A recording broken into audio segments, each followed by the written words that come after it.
tudo bem com vocês? Que bom, muito boa noite, sejam todos muito bem-vindos. Nós estamos aqui dos nossos estúdios, vocês já sabem, estamos aqui todos nos cuidando, claro, mas estamos aqui para estudarmos e assim, que iniciativa fantástica, vamos falar a verdade, né, gente? Que coisa legal a gente poder ver quais são os assuntos mais cobrados na nossa prova e assim a gente tem um estudo muito mais eficiente. Então eu quero agradecer a você que acredita com a gente nesse projeto e nessa ideia de estudar de maneira mais eficiente. Porque vamos lá, gente, eu tenho falado isso em todas as ocasiões que eu tenho a oportunidade de entrar e conversar sobre esse sistema dos 10 assuntos mais cobrados. Inclusive, eu estava conversando com outros professores aqui do GRAM, inclusive de outras frentes como do GRAM Jurídico, né, o Gustavo Scatolino, e a gente conversando. Olha só, se toda vez que a gente começar a estudar, a gente começar de novo do artigo 1º da Constituição, do artigo 1º do Código de Defesa do Consumidor, do artigo 1º do Código Civil, a gente vai perceber que de verdade a gente pode não estar avançando nas nossas pontuações e aprovações, não porque a gente não seja dedicado, mas porque talvez a gente precise de uma medida, de uma estratégia mais interessante para a gente estudar. E isso é que é muito legal nesse projeto da gente estudar os 10 assuntos mais cobrados da UAB. Você sabe, eu sou sua professora de Direito do Consumidor aqui e, graças a Deus, eu já tive a oportunidade de preparar você para vários exames da FGV. A bem da verdade é que eu refiz todos os exames da FGV em Direito do Consumidor, em Estatuto da Criança e do Adolescente, que a gente também conversa, que a gente estuda junto. E a gente vai ver, e aí eu desmembrei de todas as questões feitas pela FGV, os assuntos mais cobrados. E aí você poderia me dizer assim, aliás, se você quiser, né, falar comigo, aí você poderia me dizer assim, ah, professora, mas direito do consumidor é tranquilo, né? A gente tem 2 questões na prova da UAB, por exemplo. É verdade. Eu poderia dizer para você, como é uma disciplina que eu gosto muito, que não é uma disciplina das mais complicadas, mas são essas disciplinas que fazem você ganhar eficiência nos seus estudos. Estava conversando um dia desses com o Rogério, professor de Direito do Trabalho, e a gente falando exatamente sobre isso. Disciplinas como Direito do Consumidor, Estatuto da Criança e do Adolescente, são disciplinas para você angariar os seus pontos de tranquilidade, para você não ficar ali no 39, 40.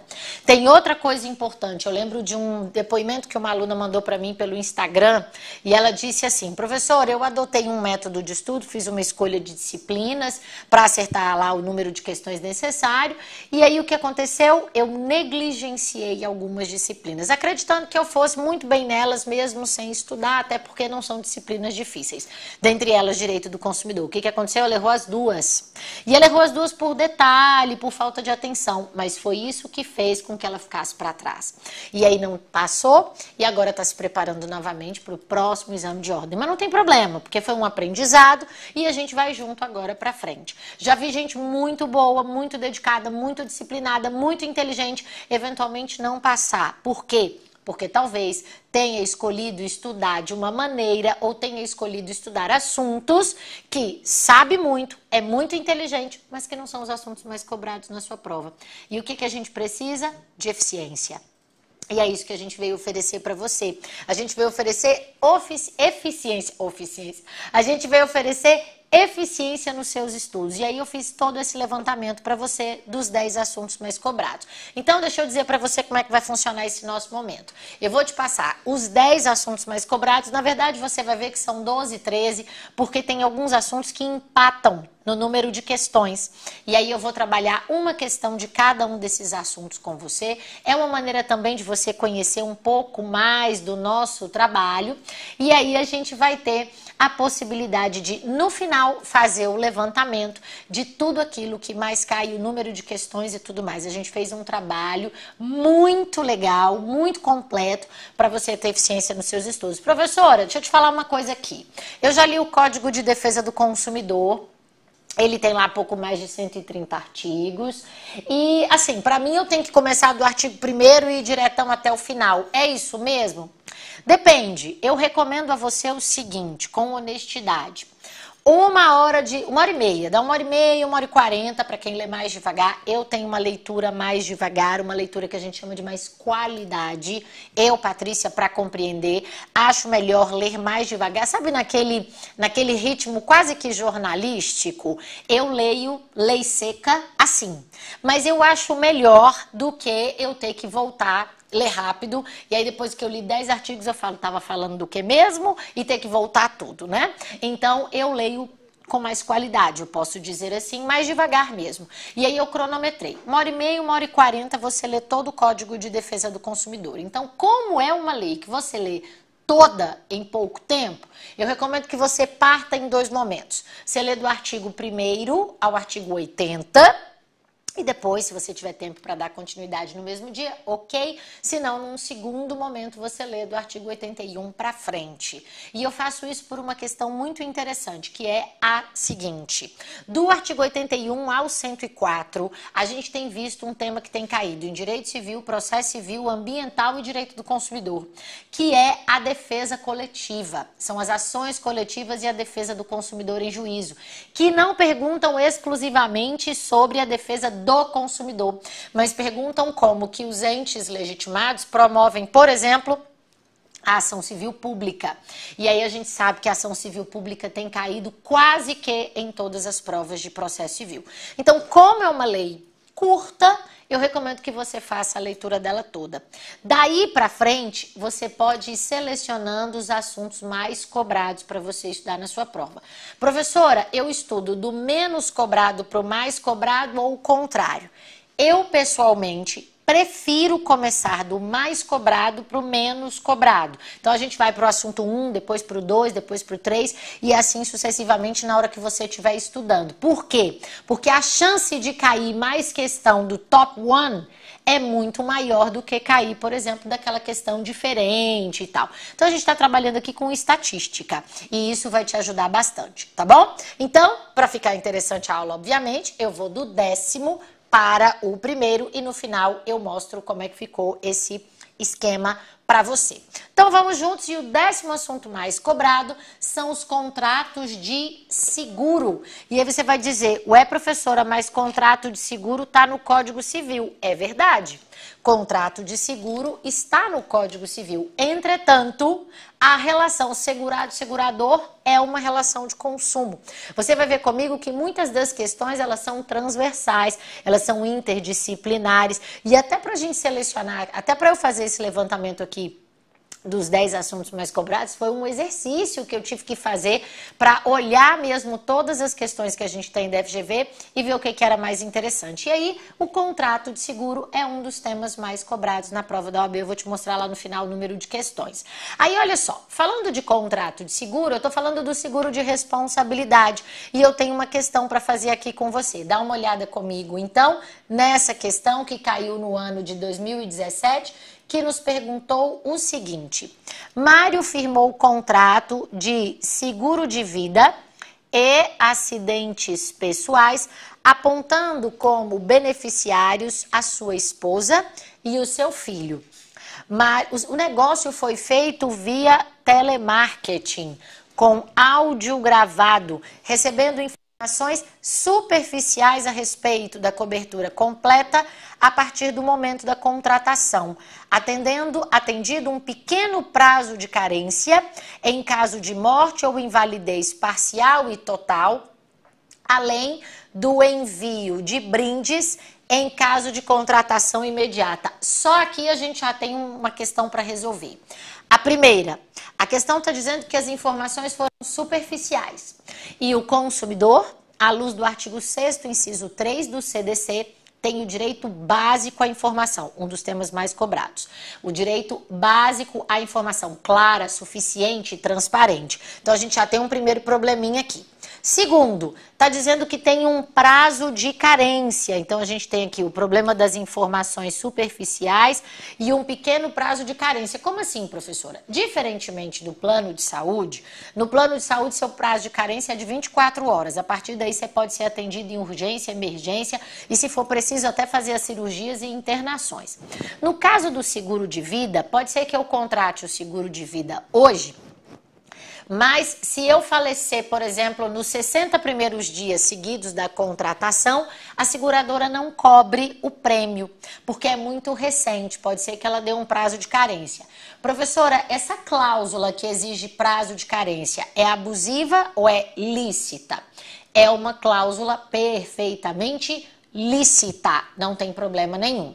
Outra questão, aproveitando já que estamos falando aqui de seguro de vida, depois dessa questão, a gente teve a substituição da súmula 61 do STJ pela súmula 610 do STJ, que vai dizer que o suicídio, nos 2 primeiros anos de contrato de seguro, não é coberto. Mas, passados esses 2 primeiros anos da contratação do seguro de vida, seja a morte resultante de um acidente, de um suicídio, a seguradora vai pagar o prêmio. Então, a gente tem clareza que aqui a gente está numa relação de consumo, que esse prazo de carência não é para suicídio, mas é para qualquer morte natural. É absolutamente lícito. E depois, olhando lá na tela, você vai ver que a gente teve aqui o envio de brindes. Tem algum problema em enviar os brindes? Não, só não pode cobrar por eles. Aí continua. Mário contratou o serviço na mesma oportunidade por via telefônica, com posterior envio do contrato escrito para a residência do segurado. Você há de convir comigo que só depois que o contrato chegou. Então, as informações superficiais aqui, elas não são suficientes para que ele compreendesse todas as suas obrigações. E aí continua. Mário veio a óbito, olha lá, 90 dias após a contratação. Os beneficiários de Mário, então, ao entrarem em contato com a seguradora, foram informados de que não poderiam receber a indenização securitária contratada, que ainda estava no período de carência, ainda que a operadora de telemarketing que vendeu o seguro para Mário garantisse a cobertura. Já tem problema aqui. E aí continua. Verificando o contrato, os beneficiários perceberam o engano da compreensão da informação. Claro, ela não foi suficientemente transparente para fazer com que Mário compreendesse a contratação que fazia. E aí diz que estava descrito haver um período de carência para o evento morte nos termos da lei civil. Por isso que eu te falei, apesar de contrato de seguro de vida ser clarissimamente uma relação de consumo, a sua previsão está lá no Código Civil. Com base na hipótese apresentada, assinale a afirmativa correta. Letra A. A informação foi clara por estar escrita? Não, porque a contratação foi feita via telemarketing. E via telemarketing a informação não foi clara o suficiente. Ainda continua aí dizendo, né?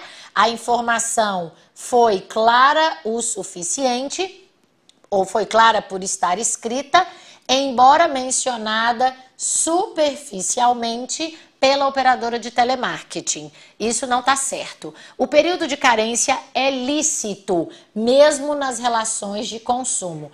Essa segunda parte está perfeita. Realmente, o período de carência é lícito e mesmo nas relações de consumo não tem nenhuma abusividade. Letra A não está certa. Letra B. A fixação do período de carência é lícita, mesmo nas relações de consumo. Ok, até aqui perfeito.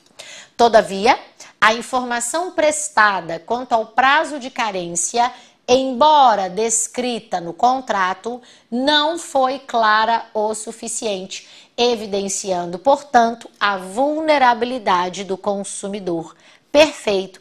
A vulnerabilidade, meus amigos, é uma característica material prevista no artigo 4º, inciso 1 do Código de Defesa do Consumidor. Se falar que a gente está numa relação de consumo diante de um fornecedor, pode ser até uma pessoa jurídica, mas significa dizer que o consumidor, ele é vulnerável. Ele é vulnerável especialmente no aspecto técnico, ele é vulnerável financeiramente, ele é vulnerável informacionalmente, vai dizer a professora Cláudia Lima Marques, ele é vulnerável politicamente, porque os grandes fornecedores podem influenciar as relações e as legislações que dizem respeito à relação de consumo do que o próprio consumidor. Então, o consumidor é vulnerável. Ah, professora, o consumidor é também hipossuficiente? Não, não necessariamente. Hipossuficiência é um aspecto processual, é a dificuldade de provar o alegado. Vamos para frente. Letra C. A falta de informação e o equívoco na imposição do prazo de carência não são admitidas nas relações de consumo. Já está errado, né? Porque são admitidas. E sim nas relações genuinamente civilistas, que é o mesmo que falar em relações paritárias. Não. Está errado porque o período de carência também pode ser colocado nas relações de consumo. E para a gente terminar essa questão, vai dizer a letra D. O dever de informação do consumidor foi respeitado. Não, não foi respeitado. Na medida em que estava descrito no contrato, sendo o período de carência um instituto ilícito. Também está errado aqui, porque o período de carência é perfeitamente ilícito, mesmo se tratando de uma relação de consumo. Portanto, resposta correta está aí para você, letra B. Conforme o artigo 6º, inciso 3, o artigo 30, que fala que toda informação ou publicidade deve ser o quê? Suficientemente precisa.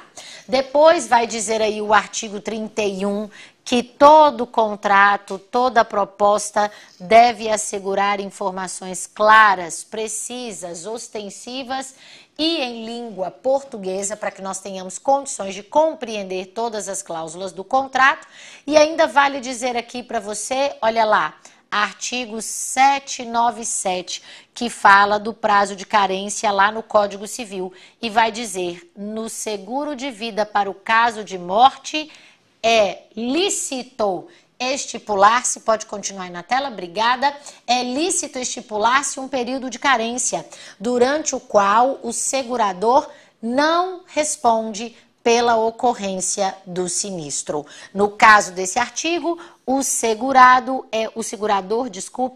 é obrigado a devolver ao beneficiário a reserva técnica já formada. Esse aqui é o mesmo raciocínio da súmula 610 do STJ, que vai falar do suicídio nos 2 primeiros anos de contratação do contrato de seguro. E ainda coloquei para você e trouxe uma jurisprudência bem tranquila que diz o seguinte, olha aqui no ponto 3, é um julgado bem antigo, tá? Do TJ do Maranhão, inclusive, mas que vai dizer o seguinte, a recusa de pagamento do prêmio do seguro de vida sob alegação de carência, cuja cláusula não foi devidamente comunicada ao contratante, bem como diante do cumprimento substancial do referido prazo, 11 meses e 29 dias, configura a conduta indevida da seguradora, ensejando o pagamento do prêmio, além do indenização por dano moral. Então, no caso aqui, os familiares de Mário poderiam buscar o judiciário e dizer que pela falta da informação suficiente, precisa e eles poderiam então exigir o pagamento do prêmio e ainda poderiam exigir também a indenização por dano moral, beleza? E aí a gente vai para o 9º assunto mais cobrado em direito do consumidor. Eu vou colocar esse tema como 9º assunto mais cobrado porque eu destrinchei todos os aspectos do Código de Defesa do Consumidor para descobrir os assuntos que são mais exigidos na nossa prova da OAB. Mas vou dizer uma coisa a você. Esse aqui está, na minha opinião, dentre o tema mais cobrado, ou dentre os temas mais cobrados em direito do consumidor, que é exatamente do direito básico, ou dos direitos básicos previstos no artigo 6º. E dentre os direitos básicos, olha esse aqui, sobre a, olhando na tela, Inversão do ônus da prova. Presta bem atenção antes mesmo da gente avançar para a questão de prova. O consumidor tem direito básico à inversão do ônus da prova? Sim ou não? A prova da OAB ama te perguntar isso. Se a inversão do ônus da prova é automática, se o consumidor tem direito básico à inversão do ônus da prova, e eu vou dizer a você que não. O consumidor não tem direito básico à inversão do ônus da prova.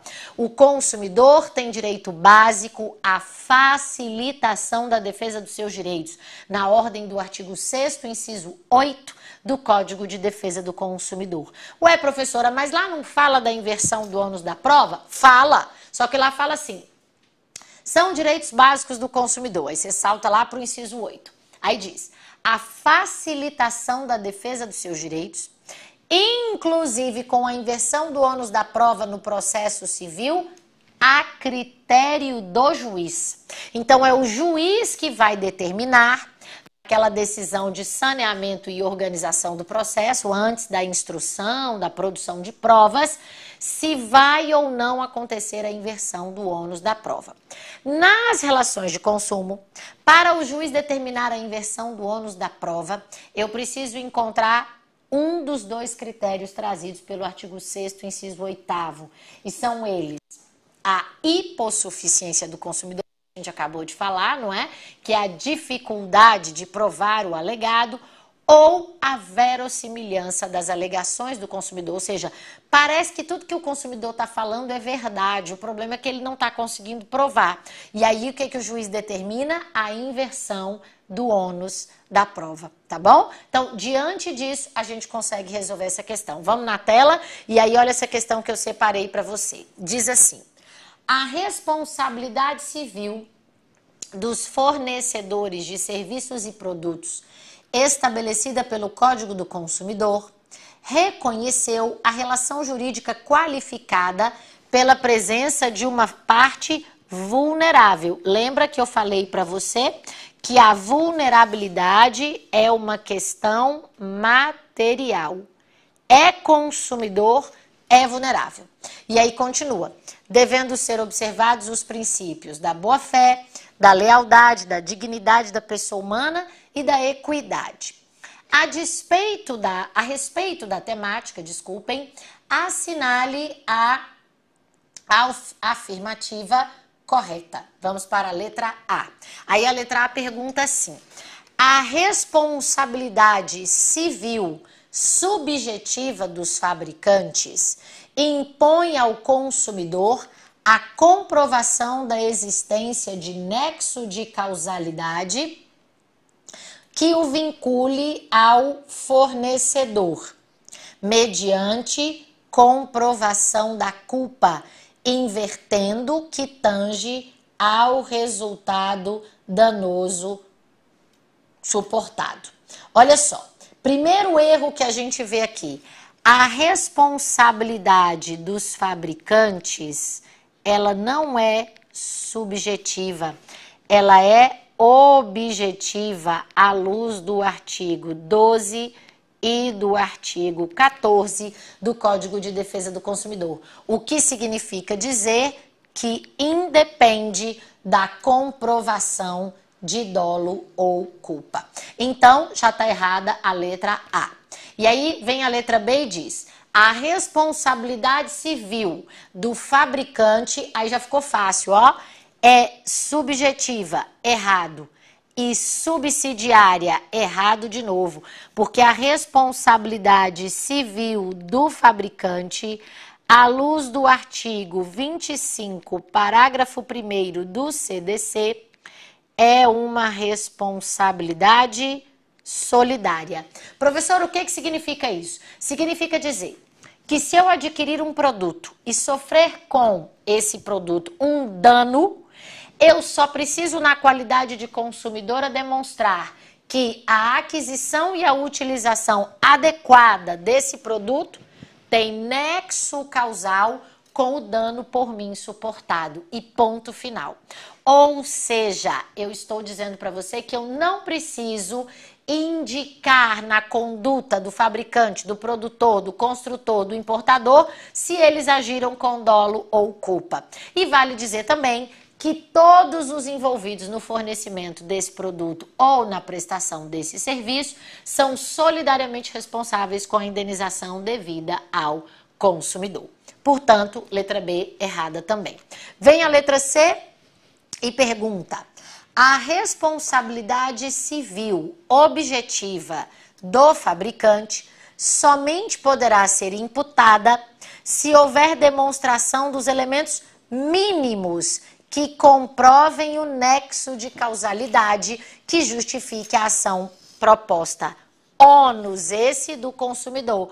É verdade. Perceba, se o consumidor não tem direito básico à inversão do ônus da prova, olha o que o examinador fez com você. Ele quer que você saiba que o consumidor tem uma interpretação mais favorável, mas isso não significa dizer que ele vai ser cegamente protegido. No caso de uma responsabilidade, no caso em que o consumidor adquire um produto e sofre um dano, ele precisa provar que a aquisição e utilização adequada daquele produto tem dano ou tem nexo causal com o dano sofrido por ele. Agora, se foi por defeito, se não foi, talvez ele não consiga comprovar. Aí, nesse ponto, ele pode pedir a inversão do ônus da prova. Percebeu a pegada da prova?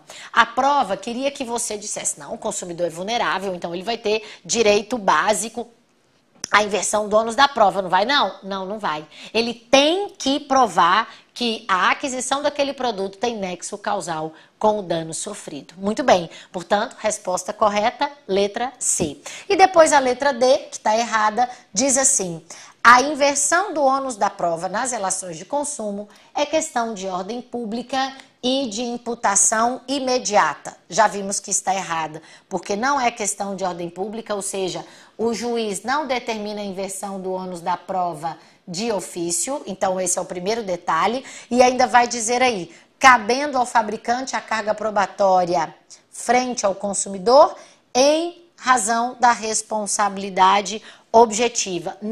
Não cabe aqui ao fabricante necessariamente a carga probatória frente ao consumidor, porque a inversão do ônus da prova não é de imputação imediata. E aí, vale dizer então a você que a justificativa de tudo isso está no artigo que eu já separei aqui para você, artigo 6º, inciso 8 do Código de Defesa do Consumidor, e eu já deixei bonitinho aí para você também todo o gabarito e o fundamento. Aí, como nono assunto mais cobrado também, a gente vai ter a oferta. Fala a verdade aqui pra mim. Você gosta, eu tô vendo que você gosta da tecnologia. Então, você assiste as nossas aulas pelo celular, pelo tablet, pelo computador, pelo que quer que seja. E aí, o que que a gente observa? Gente, a gente não pode abrir, ligar o celular, entrar em qualquer site da internet, já vem uma propagandinha. Se você fez uma pesquisinha no Google, pode saber que você vai ser por meses, porque tem um algoritmo, e aí você vai ser por meses, talvez provocado sobre aquele produto que você pesquisou, sobre aquele serviço que você pesquisou. Isso é muitíssimo comum. Quando você pode andar na rua, aí você anda na rua, passa na frente de um supermercado, tem aquele tanto de faixa falando da promoção. Às vezes você não estava nem querendo comprar o negócio, mas como você viu a promoção, você vai entrar para comprar. Isso é oferta. E a oferta, ela já faz parte do contrato de consumo, porque é assim que o fornecedor atrai o consumidor. Fala pra mim, você é uma pessoa consumista? Você é uma pessoa que gosta de comprar, que gosta de gastar? Aí mesmo é que você fica vulnerável, não é? E por conta disso você fica vendo aquilo repetidas vezes, a gente sabe, né? Todas as estratégias que esses grandes empresários do ramo do marketing usam para fazer a gente comprar e comprar bastante. Então, a oferta já faz parte do contrato de consumo. Por isso que toda vez que eu pergunto assim, você se acha consumidor? É muito comum o aluno dizer, sou consumidor sim. Por quê? Porque eu compro. Mas naquele momento você está comprando? Não, não necessariamente. Mas viu a oferta, pode ficar instigado. E hoje em dia, então, comprar pela internet é a coisa mais fácil que tem, né? Sobre a oferta, tá aqui para você, dos artigos 30 a 35 do Código de Defesa do Consumidor. E a gente vai fazer uma questãozinha que diz o seguinte, dá uma olhada. Hugo colidiu com seu veículo e necessitou de reparos na lataria e na pintura. Para tanto, procurou por indicação de um amigo os serviços da oficina mecânica M, oportunidade na qual lhe foi ofertado um orçamento escrito, válido por 15 dias. Esse é o período pelo qual vale o orçamento? Não. O artigo 40 vai dizer que o orçamento vale por 10 dias, a não ser que nós tenhamos estabelecido um prazo diferente. Você já viu as pessoas colocarem assim? Proposta válida por 30 dias. Quando coloca proposta válida por 30 dias, está dizendo exatamente que as partes estão negociando num sentido diverso. Professora, toda vez que eu comprar eu preciso de um orçamento? Não, às vezes você está tão habituada a adquirir um produto com aquele determinado fornecedor ou a contratar o serviço com ele, que não necessariamente você precisa do orçamento por conta da confiança, vamos dizer assim, da prolongação, né, do prolongamento do contrato. Então, não necessariamente você vai precisar, tá? Aí, continua aqui. Tinha lá o valor da mão de obra e dos materiais a serem utilizados na realização do conserto do automóvel. Hugo, na certeza da boa indicação, contratou pela primeira vez com a oficina. Considerando as regras do Código de Proteção e Defesa do Consumidor, assinale a afirmativa correta. Letra A.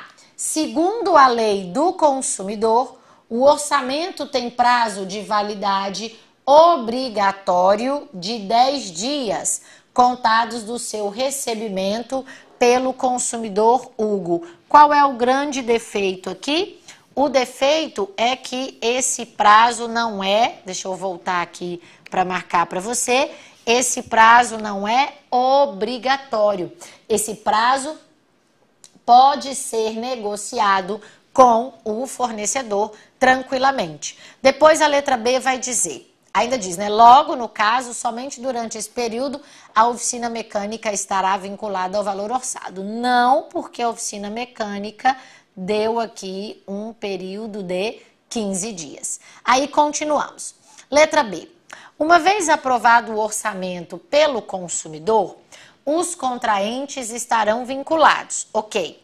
Sendo correto afirmar que Hugo não responderá por quaisquer ônus ou acréscimos no valor dos materiais orçados. Até aqui também está perfeito.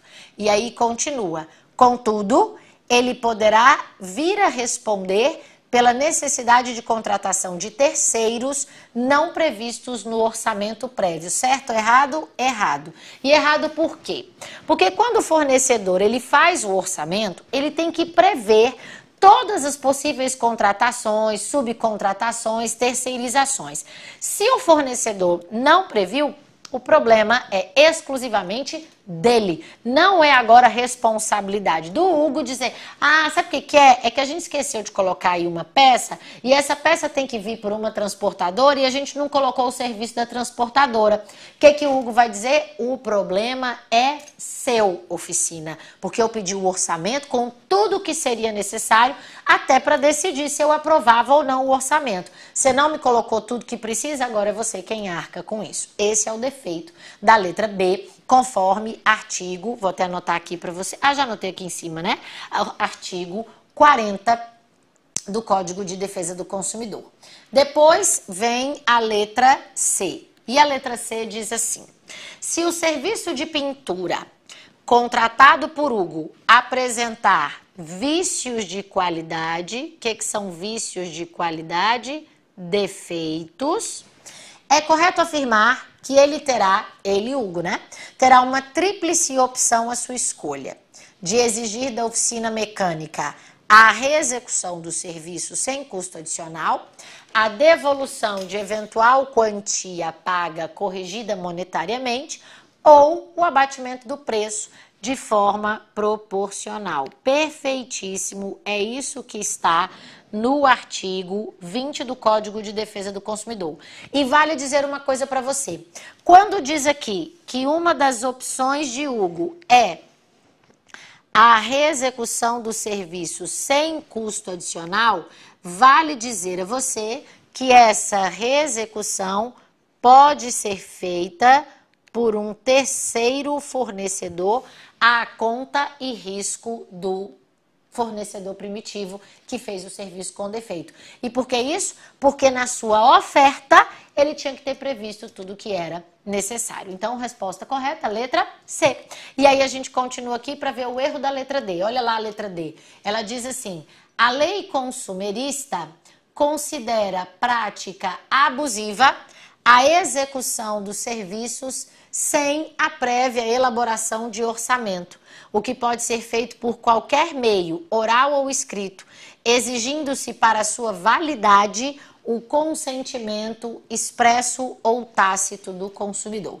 O problema aqui é o seguinte: quando diz a lei consumerista considera prática abusiva a execução dos serviços sem a prévia elaboração do orçamento. Essa parte é verdade. De fato, a gente precisa da elaboração desse orçamento. Até aqui, sem problema nenhum.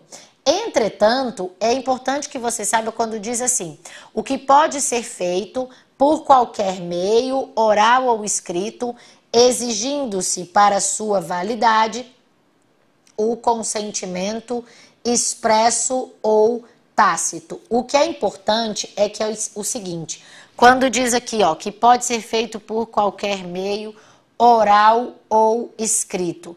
Na verdade, se a gente observar aí o artigo 40, ele diz que o fornecedor é obrigado a entregar ao consumidor um orçamento prévio discriminando tudo que é necessário. E ainda tem um outro detalhe, porque ele está falando que o consentimento pode ser expresso ou tácito. Se for um consentimento, nesse caso, o consentimento tem que ser expresso, porque não vai haver consentimento tácito do orçamento. E aí a resposta com relação à responsabilidade do fornecedor lá da oficina está no artigo 20. Olha lá comigo. São direitos, então, do Hugo a reexecução do serviço sem custo adicional, quando cabível, a restituição imediata da quantia paga monetariamente atualizada sem prejuízo de eventuais perdas e danos, ou ainda o abatimento proporcional do preço. Portanto, está aí para você o outro tema bastante cobrado, que é o tema da oferta. E ainda na nona posição, vale dizer para você que a gente tem o tema da prescrição e decadência. Meus amigos, deixa eu contar uma coisa para vocês, assim, em linhas rápidas. Prescrição no Código de Defesa do Consumidor está no artigo 27. P de prescrição é P de pagamento, então é prazo para exigir o pagamento de uma indenização porque o consumidor sofreu um dano. E aí já vou anotando aqui para você, à luz do artigo 27 do Código de Defesa do Consumidor, que prescrição está lá no artigo 27 e o prazo é de 5 anos. Decadência é prazo para desfazimento. Desfazimento você tem para reclamar pelo defeito de um produto no prazo de 30 dias para produtos não duráveis, 90 dias para produtos duráveis, à luz do artigo 26, e ainda 7 dias quando a gente compra uma coisa fora do estabelecimento, vulgo internet. Portanto, P de prescrição é P de pagamento. D de decadência é D de desfazimento do negócio. Vamos ver essa historinha aqui rapidinho para a gente passar para frente. Está escrito assim: Carla ajuizou a ação de indenização por danos materiais, morais e estéticos em face do dentista Pedro. Olha que fácil. Olha como você, sabendo o instituto, já fica tranquilo para você ir para frente. Não é indenização? Indenização não é pagamento de indenização? Olha lá o P de prescrição. Então, P de prescrição é P de pagamento. E aí você continua para entender o seguinte. Aí tá dizendo, né? Carla ajuizou ação de indenização por danos materiais morais e estéticos em face do dentista Pedro, lastreada em prova pericial que constatou falha durante um tratamento de canal na prestação do serviço odontológico.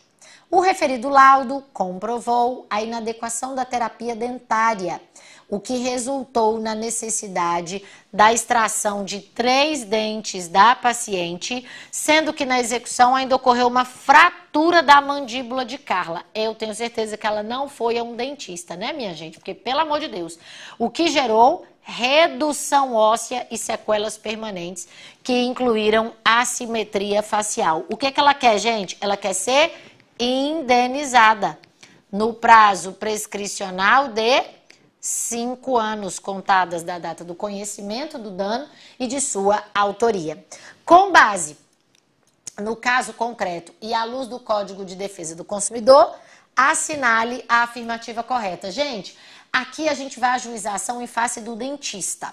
Então, deixa eu já dar para você o pulo do gato. O artigo 14, parágrafo 4º do Código de Defesa do Consumidor vai dizer a você que a responsabilidade do profissional liberal, como é o caso do dentista Pedro, não é objetiva. A responsabilidade pessoal dos profissionais liberais, ela é subjetiva. Então, por que eu estou te dizendo isso? Porque eu já bati o olho na letra A aqui, dá uma olhada comigo. A letra A diz o seguinte: o dentista Pedro responderá objetivamente pelos danos causados à paciente Carla, em razão do comprovado fato do serviço no prazo prescricional de 5 anos. Estava lindo! Entretanto, a responsabilidade não é objetiva. Artigo 14, parágrafo 4º do Código de Defesa do Consumidor. Depois a letra B diz: haverá responsabilidade de Pedro, que é o dentista, independentemente de dolo ou culpa. É a mesma coisa da letra A, não é objetiva. E ainda fala, diante da constatação do vício do serviço. Não é um caso de vício. Toda vez que o consumidor sofre um dano, isso é responsabilidade pelo fator do serviço. Professora, como é que eu vou lembrar? F de fatalidade, A de acidente, T de tragédia, O de ódio. Então significa dizer que o consumidor fica com ódio do que ele sofre um dano. Quando é vício, o vício é um defeito, e aí o defeito eventualmente pode ser sanado ou o produto pode ser substituído. Vamos para frente? Letra C. Inexiste relação de consumo no caso em questão, pois é uma relação privada que encerra obrigação de meio pelo profissional liberal, aplicando-se o Código Civil. Meus amigos, pasmem, mas foi essa a resposta que a prova nos deu como correta. Até já coloquei aqui para você, olha lá. Aliás, a letra C, a obrigação de indenizar por parte de Pedro é subjetiva e fica condicionada à comprovação de dolo ou culpa. E a letra C, a letra D, que está errada, diz: inexiste relação de consumo. Por óbvio que aqui é relação de consumo e é uma relação privada, é uma relação entre consumidor e fornecedor.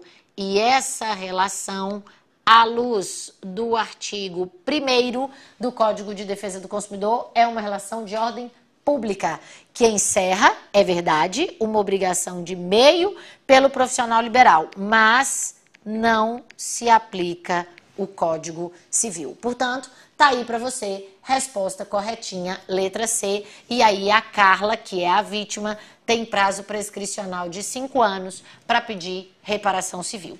E aí depois, gente, sabe qual é o outro tema mais cobrado? Princípio.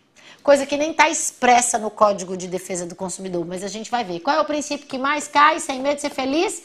Vulnerabilidade do consumidor. Vou mostrar aqui para você, olha lá. Então, já coloquei todo o gabarito para você. Artigo 8º. Artigo não, tô louquinha, né, gente? Tema 8º. E aí, no 8º tema mais cobrado da prova da OAB, a gente vê o seguinte: Maria e Manuel, casados, pais dos gêmeos Gabriel e Tiago, que têm apenas 3 meses de vida, residem há 6 meses no condomínio Vila Feliz. Presta atenção agora na confusão. Olha bem. A relação condômino-condomínio é uma relação de consumo? Sim ou não? Quando eu pago taxa condominial, quando eu alugo a churrasqueira, quando eu alugo o salão de festas, quando eu tenho um problema na garagem do condomínio, isso é relação de consumo? Sim ou não? Eu posso usar o Código de Defesa do Consumidor? Sim ou não? Não, não posso.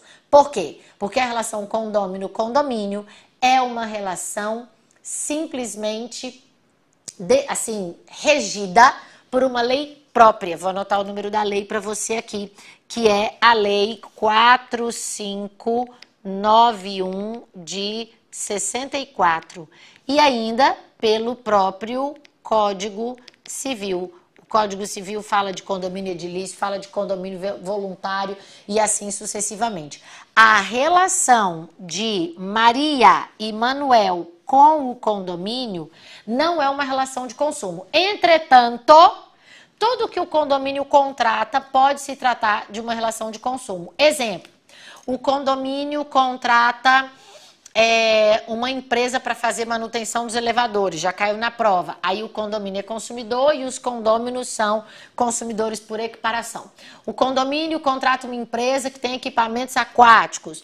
O condomínio é consumidor, mesmo sendo um ente despersonalizado, segundo o entendimento do STJ.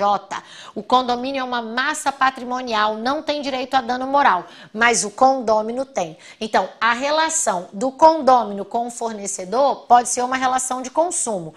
E a relação do condômino com o condomínio é uma relação própria da Lei 4591. Mas o condômino que está lá na ponta pode sofrer um dano pela contratação de um fornecedor, contratação esta que foi feita pelo próprio condomínio. E aí o condômino vai ser consumidor por equiparação. Então, o condômino pode ser entendido como consumidor por equiparação diante do fornecedor e não diante do condomínio. Aí o que aconteceu aqui com a Maria e com o Manuel? Olha lá. O fornecimento do serviço de energia elétrica, que é uma relação de consumo, na cidade onde moram, é prestado por uma única concessionária, a Companhia de Eletricidade Luz S.A.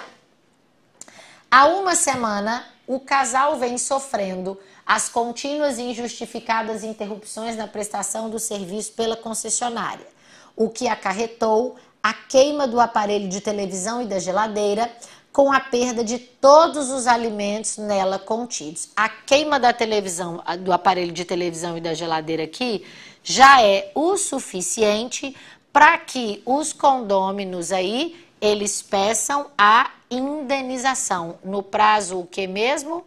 No prazo prescricional, porque eles estão sofrendo um dano. E aí continua, o casal pretende ser indenizado. Nesse caso, à luz do princípio da vulnerabilidade previsto no Código de Proteção e Defesa do Consumidor, assinale a afirmativa correta. Olha lá, de novo, ó, princípio da vulnerabilidade. Professora, você poderia me dizer que vulnerabilidade é essa? Posso sim. Vou anotar algumas breves aqui para você, tá? Vulnerabilidade financeira e econômica, vulnerabilidade intelectual ou técnica, vulnerabilidade informacional. O consumidor não tem a mesma expertise do fornecedor. E aí continua aqui. Letra A. Prevalece o entendimento jurisprudencial no sentido de que a vulnerabilidade no Código do Consumidor é sempre presumida, tanto para o consumidor pessoa física, Maria e Manuel, quanto para a pessoa jurídica, no caso, o condomínio Vila Feliz, tendo ambos direitos básicos à indenização. Até aqui tá maravilhoso.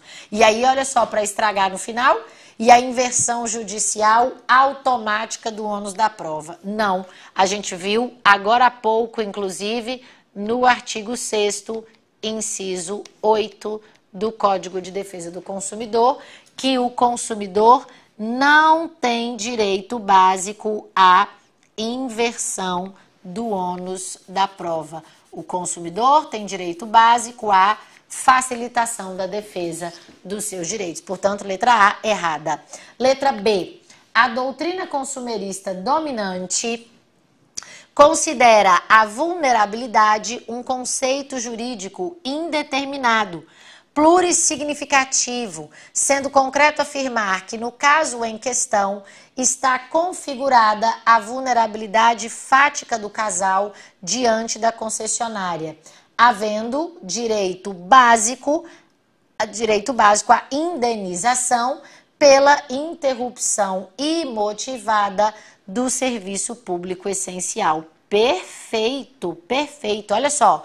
Primeiro, considera a vulnerabilidade um conceito jurídico indeterminado de muitos significados, porque a vulnerabilidade pode ser técnica, informacional, econômica, política, social. Sendo correto afirmar que, no caso em questão, está a vulnerabilidade fática do casal diante da concessionária. Por quê? Porque só tem uma prestadora, lembra? Só tem uma única concessionária, havendo direito básico à indenização pela interrupção imotivada do serviço público essencial. Eu lembro, meus amigos, esses dias eu estava estudando uma jurisprudência, eu acho que foi inclusive também lá no TJ do Maranhão. Uma determinada pessoa teve o corte indevido da luz por 3 horas. Sabe quanto ela ganhou de indenização na primeira instância e no tribunal?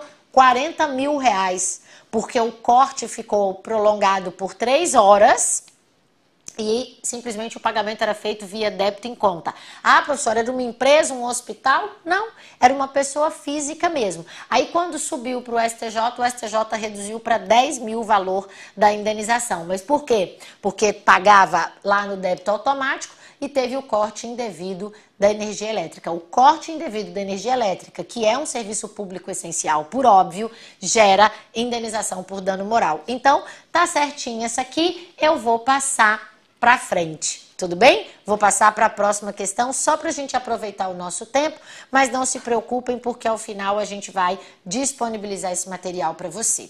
Olha lá, aí a gente tem mais um tema importante, que é a responsabilidade pelo fato do serviço. Falou que é fato, é porque a pessoa sofreu um dano. E se tem dano, significa dizer que a pessoa tem direito à indenização no prazo prescricional de 5 anos e vai argumentar que a responsabilidade do fabricante, do produtor, do prestador de serviço é objetiva e, além de tudo, solidária. Olha a questão, essa questão eu lembro que na época caiu muito, o povo discutiu muito, brigou, mas ficou por isso mesmo.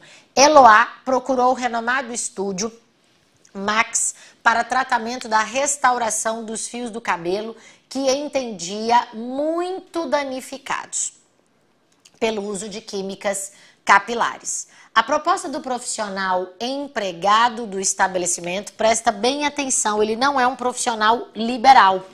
A proposta do profissional empregado do estabelecimento foi a aplicação de um determinado produto que acabara de chegar ao mercado da marca mundialmente conhecida Ops, que promovia uma amostragem inaugural do produto em questão no próprio estúdio Max. Eloá ficou satisfeita com o resultado na aplicação pelo profissional no estabelecimento, mas nos dias que se seguiram, observou a queda e a quebra de muitos fios de cabelo que foi aumentando progressivamente. Entendeu onde é que está o dano? O dano tá que a pessoa vai fazer... O problema não é o seguinte, eu quero raspar a minha cabeça. Ok, você não quer mais ter cabelos? Ok. Agora, a pessoa vai ao salão para restaurar o seu cabelo que entendia danificado pelo uso de químicas capilares.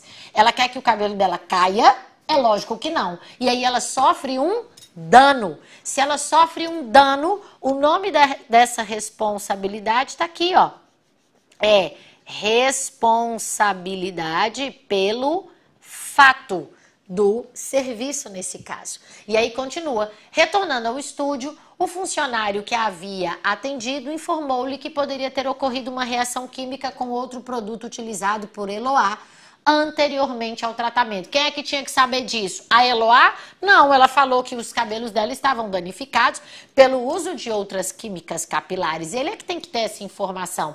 Lembra da vulnerabilidade? Ele, profissional do salão, ou o próprio salão, tem que ter expertise, não a Eloá. Continua aqui comigo. E aí diz assim, levando aos efeitos descritos pela consumidora, embora o produto da marca Ops não apontasse contraindicações. Eloá procurou você como advogado narrando essa situação. Neste caso, assinale a opção que apresenta a sua orientação. Letra A. Há um evidente fato do serviço executado pelo profissional, cabendo ao Estúdio Max e ao fabricante da marca Ops, lembra a responsabilidade solidária que eu te falei, em responsabilidade solidária, responderem pelos danos suportados pela consumidora. Perfeito. Maravilhoso, é isso mesmo. Ela sofreu um dano e por ter sofrido um dano, ela vai simplesmente provar que a prestação daquele serviço tem nexo causal com o dano sofrido e vai pedir para ser indenizada. Se é indenizada é porque ela quer pagamento de indenização. Se é pagamento de indenização, o prazo é prescricional. Prescricional de 5 anos, em que ela pode alegar a responsabilidade objetiva e solidária e receber a sua indenização. Bora para frente. Aí a gente já vai para a próxima questão, tá bom? Porque esse material vai para você, ao final, para você ter direitinho quais são os temas mais cobrados. Dentre os temas mais cobrados, na 8ª posição, você tá vendo aí que tem uns empates? No final dessa aula, eu vou mostrar para você um quadro com esses empates e os temas mais cobrados, tá bom? Vamos lá. Aí diz assim, olha, práticas abusivas. Quando a gente fala em práticas abusivas, eu quero que você guarde no coração esse artigo 39, porque ele vai trazer um rol exemplificativo de situações em que o fornecedor acaba atendendo ou fornecendo um produto ou um serviço de maneira absolutamente desigual para o consumidor, fazendo o consumidor renunciar a direitos, fazendo o consumidor obrigatoriamente ir para a arbitragem se tiver conflito. Então a gente tem inúmeras práticas abusivas e eu vou te mostrar uma agora nessa questão. Dá uma olhada comigo. Diz assim, o Banco X enviou um cartão de crédito para Jeremias com limite de R$10.000 para uso em território nacional e no exterior, incluindo seguro de vida e acidentes pessoais, bem como seguro contra roubo e furto, no importe total de R$5 na fatura mensal, além da anuidade de R$400 parcelada em 5 vezes. Meus amigos, deixa eu perguntar uma coisa aqui para você. Cartão de crédito é bom? É, né? É bom ter um cartão de crédito para você comprar uma coisa quando você não tem o dinheiro no débito ou para você fazer milhas, etc, etc. Entretanto, para você ter um cartão de crédito, você tem que solicitar. Nem se essa anuidade aqui fosse gratuita no primeiro ano. Não importa. Sabe o que aconteceu aqui? Uma violação ao direito do consumidor de acordo com o que está na súmula 532 do STJ, e eu vou dizer o texto para você. Diz assim a súmula 532 do STJ. Constitui prática comercial abusiva o envio de cartão de crédito sem prévia e expressa solicitação do consumidor, configurando-se ato ilícito indenizável e sujeito à aplicação de multa administrativa. Professora, você está me falando que se eu receber um cartão de crédito na minha casa, isso já é suficiente para eu pedir dano moral? Todo mundo fala que a gente não pode ficar pedindo dano moral. De fato, dano moral é uma indústria. Isso quem diz é a própria jurisprudência e a própria doutrina. Mas nesse caso, para tentar inibir a conduta das financeiras e administradoras de cartão de crédito, o STJ entendeu que é sim uma prática abusiva, e por ser uma prática abusiva, eu posso pedir indenização. Agora, claro, né, minha gente, você não vai pedir 10 mil de indenização, 50 mil de indenização por ter recebido um cartão de crédito, mas 2, 3 vezes ali o valor da anuidade, 5 vezes o valor da anuidade, eu acho bastante razoável, tá bom? E há anuidades e anuidades, né? Muito bem, meus queridos, então olha só, o que aconteceu aqui é que o Banco X violou o direito do consumidor à luz da súmula 532 do STJ. Súmula 532 do STJ. E aí continua aqui. Jeremias recebeu a correspondência contendo um cartão bloqueado, o contrato e o informativo, de benefícios e ônus. Ocorre que Jeremias nem é cliente do Banco X. Só para piorar um pouco a história, né? Jeremias não é cliente do Banco X e sequer solicitou o cartão de crédito. Sobre a conduta da instituição financeira, considerando a situação narrada e o entendimento do STJ, e ainda fala, ó, expresso em súmula, assinale a afirmativa correta. Letra A, foi abusiva? Foi. Sujeitando-se à aplicação de multa administrativa que não se destina ao consumidor. Até aqui tá perfeito. E aí diz, mas não há ilícito indenizável. Aí não tem como, né, meus amigos? A súmula 532 disse que é um ilícito indenizável. Letra B, foi abusiva? Foi mesmo. Sujeita à advertência e não à multa administrativa. Errado. Foi abusiva e sujeita à multa. E ainda não tem essa história aqui de caso de reincidência, não. Enviou o cartão de crédito, a gente pode pleitear indenização. Ainda está errado porque diz, bem como não gera ilícito indenizável, por não ter havido dano moral in re ipsa. Pois houve dano moral in re ipsa. O que é o dano moral in re ipsa? É o dano moral objetivo. É o dano moral que não exige necessariamente a demonstração de prejuízo. Portanto, letra B, errada também.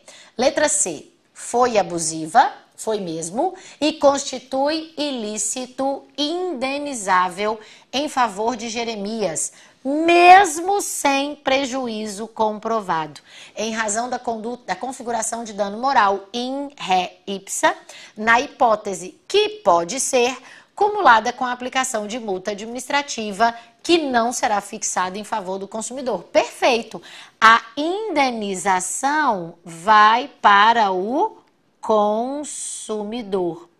E a multa, ela pode ir para órgãos que defendam o direito do consumidor, ela pode ir para um fundo a ser eventualmente gerido pelas instituições legitimadas. Então, aqui está perfeitíssima a letra C. E aí a gente vai avançar, como eu disse para você, tão somente em razão do nosso tempo, porque o mais importante aqui é a gente avançar.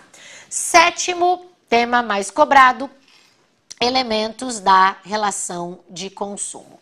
Por incrível que pareça, a prova adora perguntar quem é consumidor. E a despeito de eu ter colocado aqui para você que esse tema está dos artigos 1º a 5º, o fato é que nós vamos ter 4 dispositivos no próprio Código de Defesa do Consumidor que dizem quem é consumidor, que é o artigo 2º do Código de Defesa do Consumidor, e aí a gente vai ter os outros dispositivos que vão dizer quem é o consumidor equiparado.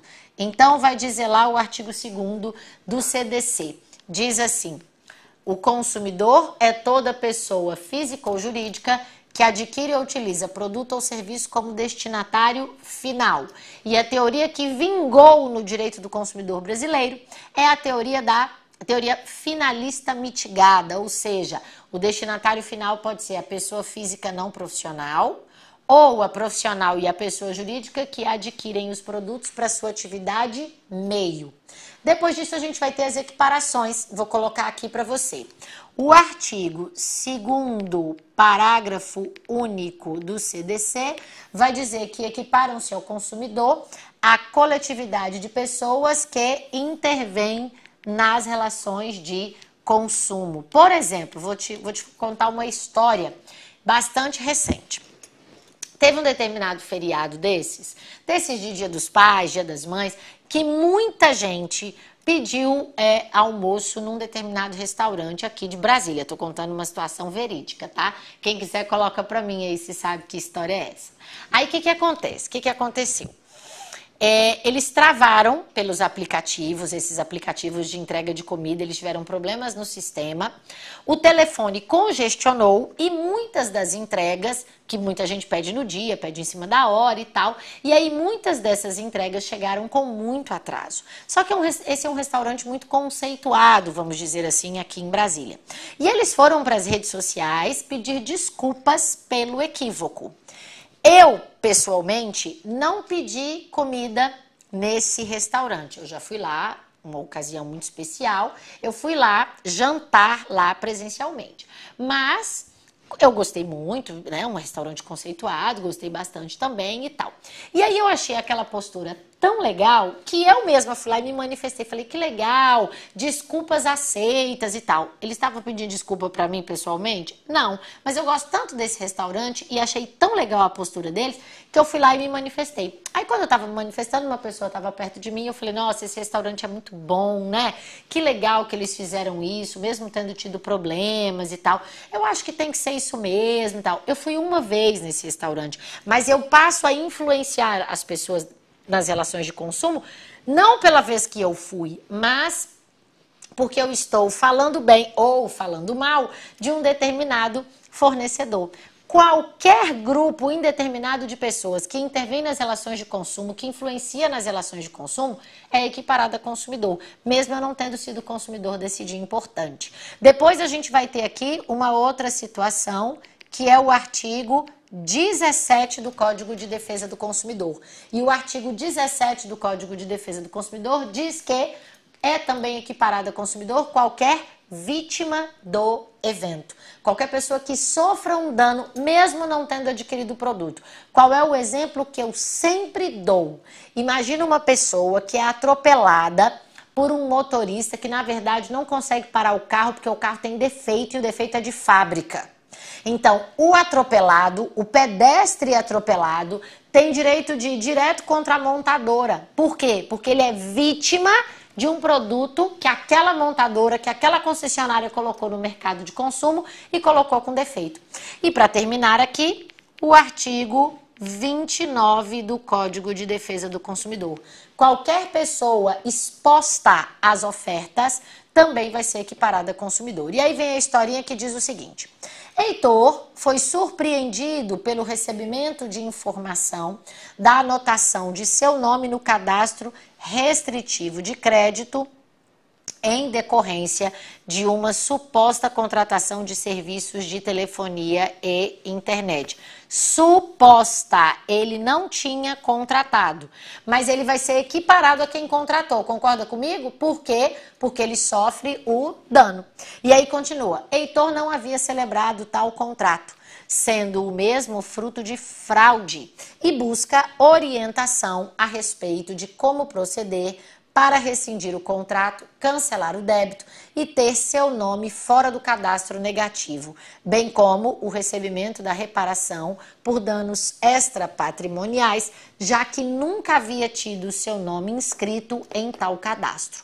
Com base na hipótese apresentada, na qualidade de advogado de Heitor, assinale a opção que apresenta o procedimento a ser adotado. Eu vou direto para a resposta correta, tão somente em razão do nosso tempo e porque eu já expliquei para você o Instituto. Tá aqui.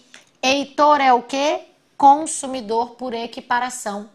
A telefonia, quando aceita lá a fraude, mesmo que não saiba, ela assume o risco da sua atividade e deve agora suportar os riscos do contrato fruto de fraude, caso não consiga comprovar a regularidade da contratação e a consequente reparação pelos danos Olha lá, de novo, extrapatrimoniais in re ipsa, além da declaração de inexistência da dívida e da exclusão da anotação indevida. Então, eu tenho certeza que você conhece alguém que foi vítima desse contrato de telefonia. Essa pessoa não contratou diretamente, mas é como se tivesse contratado, porque ela sofre um dano e ela vai ter o direito de ser indenizada. Então, o Heitor aqui é consumidor por equiparação. Na melhor forma do artigo 17, equiparam-se aos consumidores todas as vítimas do evento, que são, deixa eu voltar aqui para você, que são os chamados bystanders, os consumidores bystanders ou bystanders.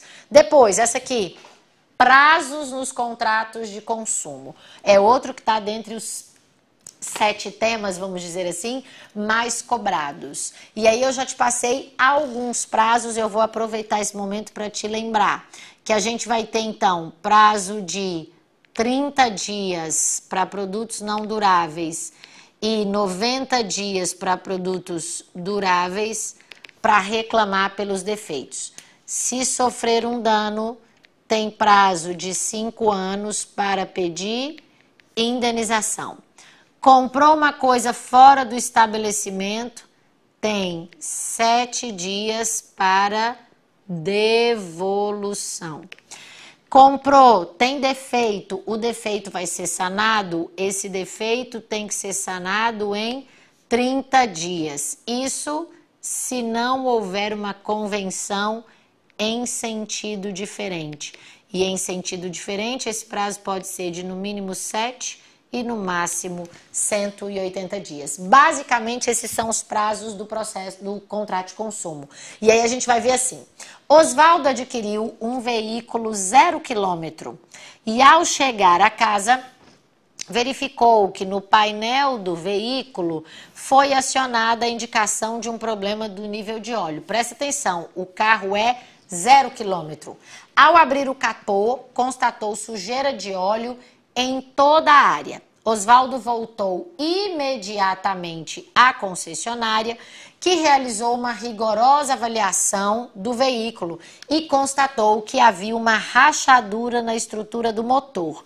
Troca o carro ou troca o motor? O que vocês acham? Já vou dizer logo para você que não troca o carro.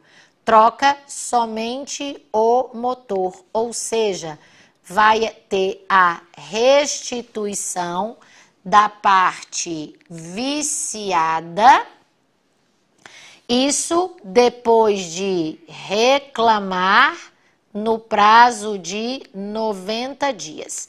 Se não houver substituição da parte viciada em 30 dias, aí sim o consumidor pode exigir a substituição do produto por outro ou a restituição da quantia paga sem prejuízo das perdas e danos ou ainda o abatimento proporcional do preço. Então, quando diz aqui, a concessionária se negou a efetuar a troca ou devolver o dinheiro, alegando que isso não descaracterizaria o veículo como novo e que o custo financeiro de faturamento o custo financeiro do faturamento e outras medidas administrativas eram altas, não justificando por aquele motivo o desfazimento do negócio. Deixa eu contar uma coisa para vocês, meus amigos. Simplesmente a concessionária tem razão. E aí vale dizer que no mesmo dia, Osvaldo procura você como advogado para orientá-lo. Assinale a opção que apresenta a orientação dada. Letra A. Cuida-se de vício do produto e a concessionária dispõe de até 30 dias para providenciar o reparo. Fase que, ordinariamente, deve preceder o direito do consumidor de pleitear a troca do veículo. Perfeito, verdadeiríssimo, à luz do artigo 18, parágrafo 1º e 26 do Código de Defesa do Consumidor, que traz aí o prazo de 90 dias para reclamar e depois de 30 dias para sanar o defeito, se não for negociado um prazo diferente. Professora, qual é o sexto assunto mais cobrado? Publicidade enganosa e abusiva. A publicidade enganosa é aquela que mente, que omite informações importantes, está prevista lá dos artigos 36 a 38. A abusiva é aquela que desrespeita valores ambientais, é aquela que não se dá conta da condição pessoal do consumidor, que pode ser uma pessoa com deficiência, que pode ser uma criança, que pode ser um adolescente, e não se dá conta dessa peculiaridade da vulnerabilidade do consumidor. Olha a história. A construtora instalou um estande de vendas em um shopping center da cidade, apresentando o folder de empreendimento imobiliário de 10 edifícios residenciais com área comum, que incluía churrasqueira, espaço gourmet, salão de festas, parquinho infantil, academia e piscina. Maravilhoso esse condomínio, né? A proposta fez tanto sucesso que em apenas um mês foram firmados os contratos de compra e venda da integralidade das unidades. A construtora X somente realizou a entrega, olha lá, 2 anos após o prazo originário de entrega dos imóveis, sem pagamento de qualquer verba pela mora, visto que o contrato previa a exclusão da cláusula penal, que é a multa, o que já é uma abusividade, e ainda diz, e também deixou de entregar a área comum de lazer que constava do folder. Ora, consta no folder e não está presente, o que é isso? Propaganda enganosa. E se é propaganda enganosa, os consumidores terão direito de pedir indenização. E aí vai dizer a letra A, que nesse caso, à luz do CDC, cabe uma ação individual ou coletiva em razão da propaganda, olha lá que lindo, enganosa, evidenciada pela ausência da entrega da parte comum indicada no folder da venda. Maravilhoso! Conforme, inclusive, vou anotar aqui para você, artigo 39 do Código de Defesa do Consumidor. Aliás, 39 não, desculpe, artigo 37, parágrafo 2º do Código de Defesa do Consumidor. Lembrando do artigo 27 do Código de Defesa do Consumidor, que vai dar prazo prescricional de 5 anos. Lembra que é prazo prescricional de 5 anos, constados do conhecimento do dano e de sua autoria. Então, é a partir da entrega do imóvel que a gente vai ver que não tem lá área de lazer, que a gente vai pedir indenização.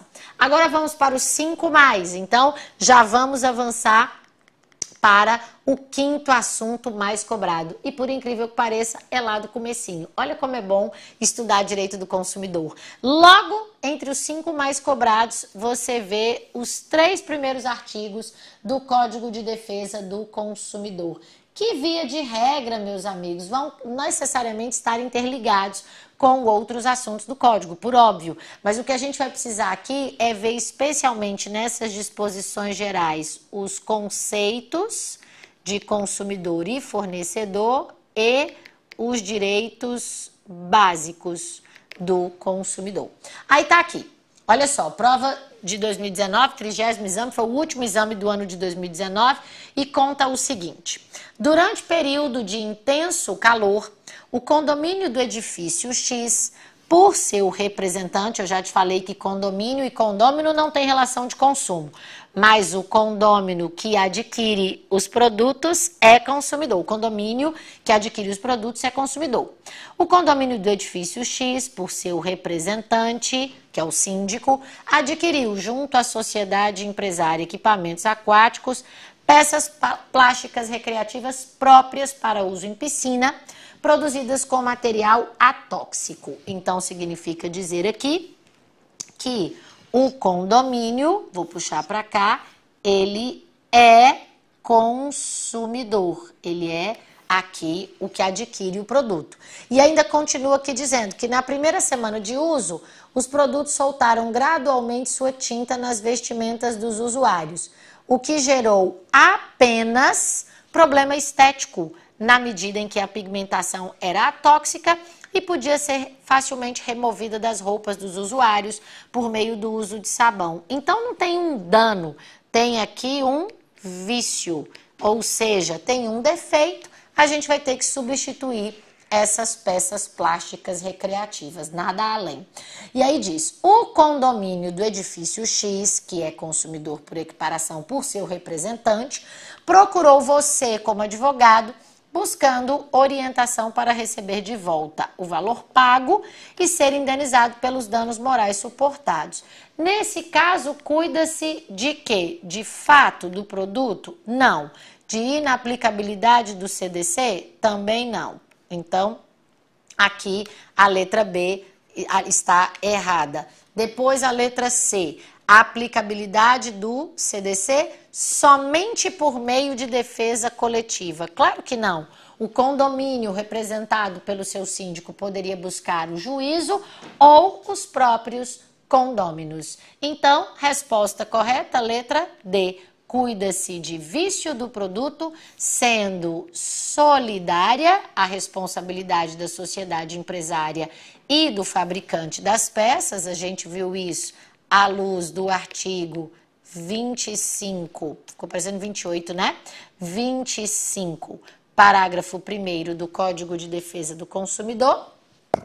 E o condomínio também é parte legítima para ingressar individualmente com a medida judicial por ser consumidor, segundo a teoria finalista mitigada. Muito bem, vamos para o quarto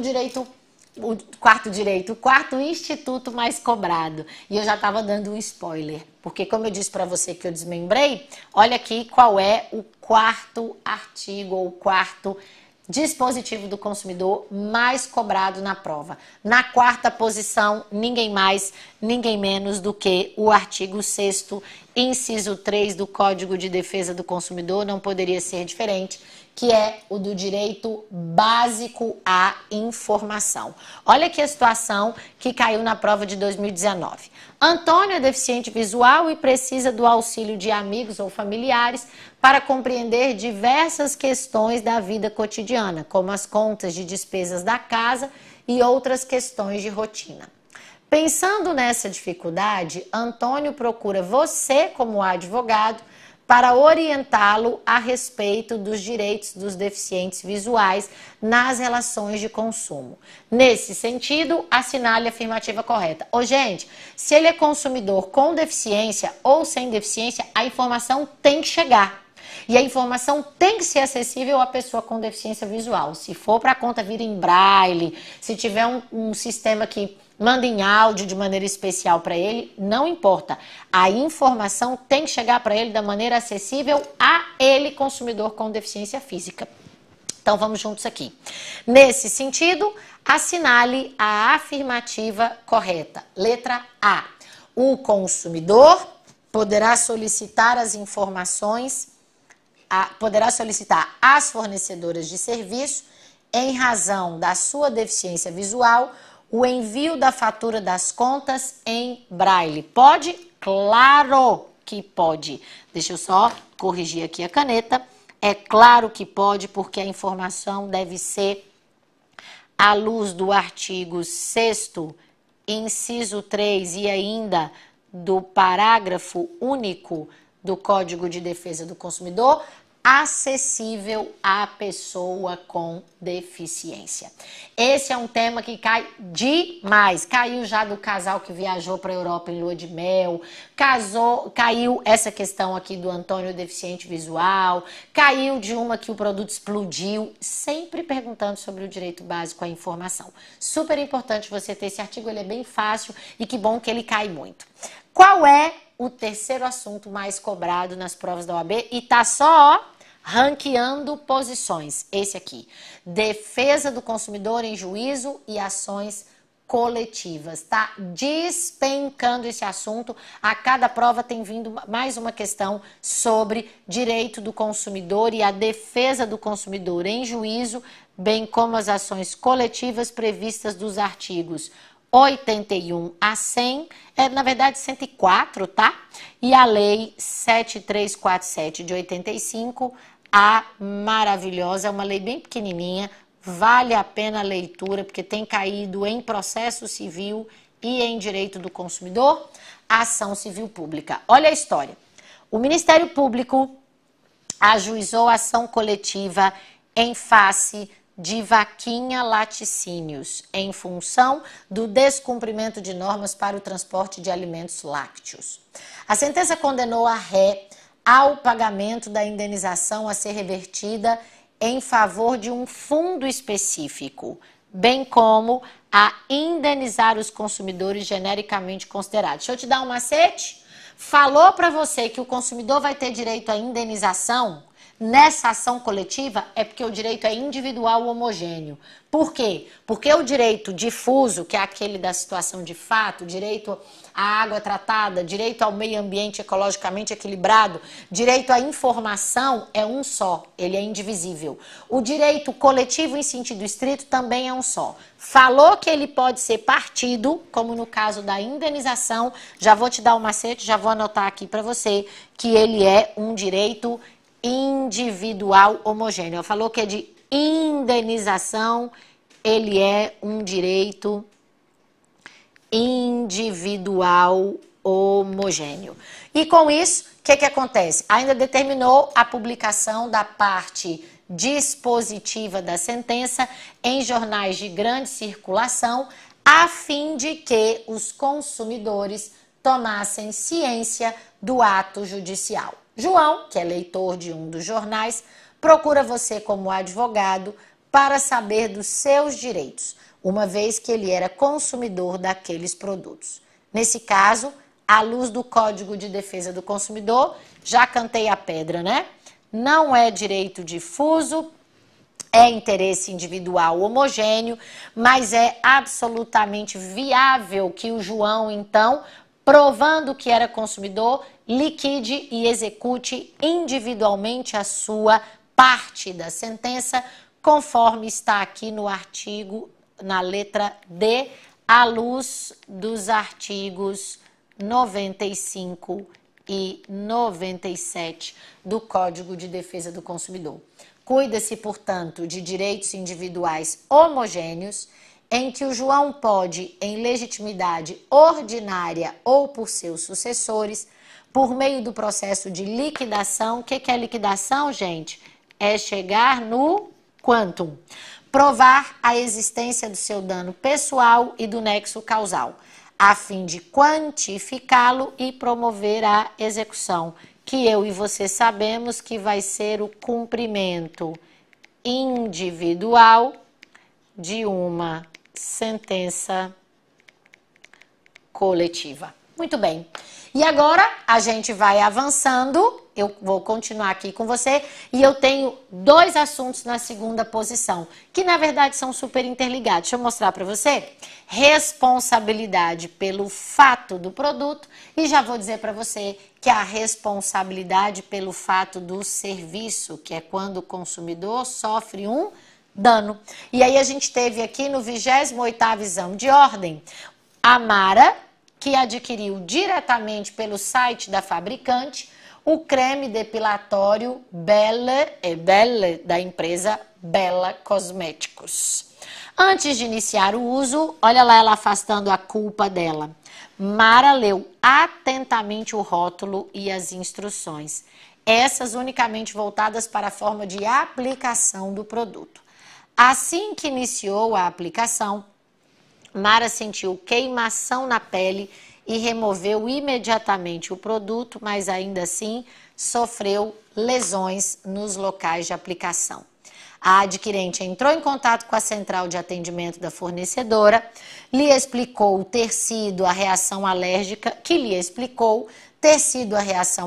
provocada por uma característica do organismo da consumidora, o que poderia acontecer pela própria natureza química do produto. Gente, essa é uma informação que tem que estar destacada no produto. Não estava, o produtor vai ter que responder por isso, o fabricante, porque faltou informação essencial.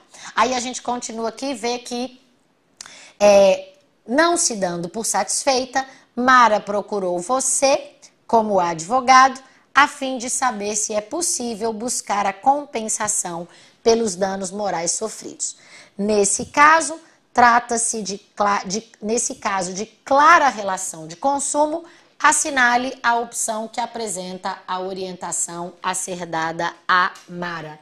Na forma dos artigos 12 a 17 do Código de Defesa do Consumidor, cuida-se da hipótese de violação do dever de informação, olha aí o tema sendo colocado de novo, na medida em que a periculosidade do uso do produto químico, quando composto por substâncias com potenciais alergênicos, deve ser apresentada com destaque ao consumidor, atraindo, portanto, a responsabilidade objetiva e solidária na indenização, na forma dos artigos 31 e depois do 12 e do 14. Aí o outro tema que está também na segunda posição, está junto, é a responsabilidade pelo vício. Vício é quando não tem dano, mas causa o quê? Defeito. Não tem, não causa dano, mas tem defeito. Olha a situação aqui. Antônio desenvolve há mais de 40 anos atividade de comércio no ramo de hortifruti. Seus clientes chegam cedo para adquirir verduras frescas entregues pelos produtores rurais da região. E aí continua, Antônio também vende no varejo, para mim e para você, assim, com pesagem na hora, grãos e cereais adquiridos em sacas de 30 quilos. Aí é ele que faz a pesagem dessa marca muito conhecida e respeitada no mercado. Determinado dia, a cliente Maria desconfiou da pesagem e fez a conferência na sua balança caseira que apontou suposta divergência. Gente, isso aqui a gente resolve. É só um defeito na quantidade. O artigo 19 vai nos dar solução. Bom, a gente pode trocar, complementar ou abater proporcionalmente o preço. De qualquer maneira, a gente vai resolver e a consumidora não vai ficar prejudicada por defeito na quantidade. Defeito é responsabilidade pelo vício. Dano que o consumidor sofre, igual aquela mulher lá que teve lesão corporal por conta do creme depilatório, aí é fato do produto. E aí a gente vê que a Maria procedeu com a imediata denúncia junto ao órgão oficial de fiscalização, que confirmou que o instrumento de medição do comerciante estava com problemas de calibragem e que não estava aferido segundo padrões oficiais, gerando prejuízo aos consumidores. A cliente denunciante buscou então o quê? Ser ressarcida pelo vício de quantidade. Com base na hipótese sugerida, assinale a afirmativa correta. E aí você marca a letra C. Trata-se, não é uma responsabilidade da marca. Por quê? Porque quem faz a pesagem é o Antônio, que é o comerciante. Então, vale dizer para você, à luz do artigo 19 e também do artigo 13, vou até colocar aqui para você, que a responsabilidade é exclusiva do comerciante na qualidade de fornecedor imediato. E qual é o tema mais cobrado sempre?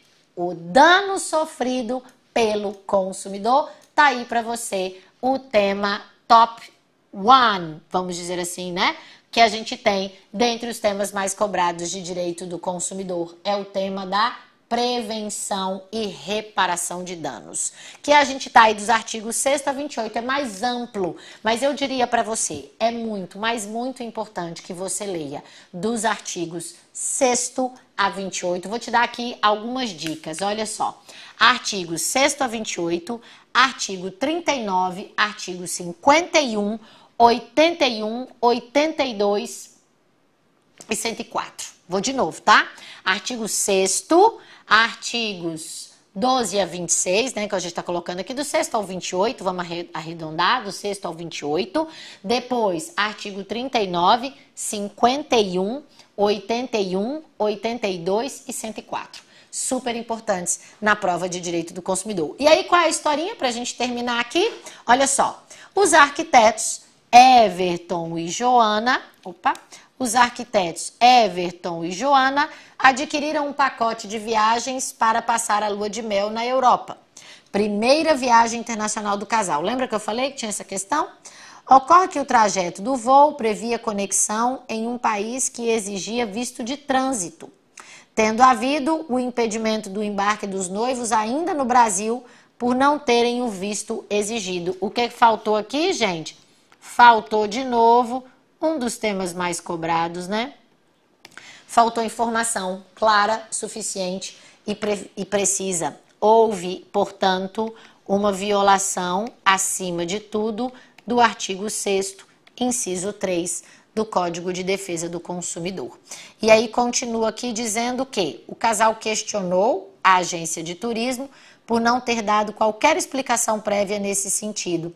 E a fornecedora informou que não se responsabilizava pela informação de necessidade de visto, olha que cara de pau, para a realização da viagem. Diante do caso apresentado, assinale a afirmativa correta. É claro que cabe ação de reparação por danos. Então, se teve um dano, é o que aqui? Fato. Fato do produto ou fato do serviço, nesse caso, né?